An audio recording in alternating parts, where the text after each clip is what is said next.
I've had these gloves since 2016 and they've held up remarkably well. Before I get a bunch of negative comments about these gloves looking like they've never been used, I admittedly use this pair the least of all the pairs that I currently have in rotation. I typically only use them for moderate heavy bag work. I much prefer the rival brand Mexican style gloves, which, if you're interested, you can check out a very old video linked below. Most importantly, with any gloves, a lot of their appearance has to do with taking care of the equipment after a workout is complete.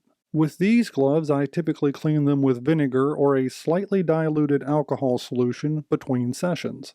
Just be careful with alcohol because it can cause cracking or other damage to real leather. After a while, any MMA gloves will start to have a foul odor and you won't even want to put them on your hands. Here's how I deep clean my MMA gloves to remove all those nasty odors. I start with warm water, or as warm as I can get the water to come out of the tap at my kitchen sink.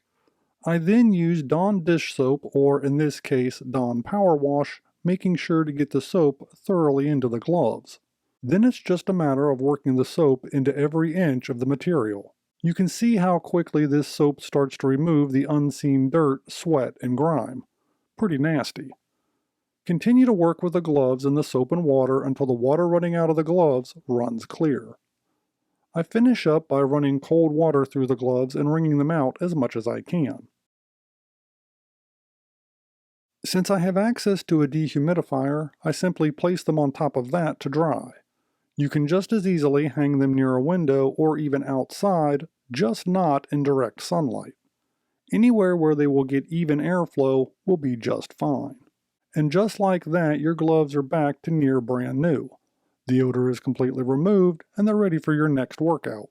I hope this video was helpful and showed you that there is no big mystery in how to effectively clean boxing or MMA gloves. Leave a comment below and let me know how you're getting along with your workouts. And maybe, just maybe, I'll see you on the next video. If you enjoy videos about the randomness of our amazing world, consider clicking on the globe to subscribe. Or maybe checking out one of the other videos right here.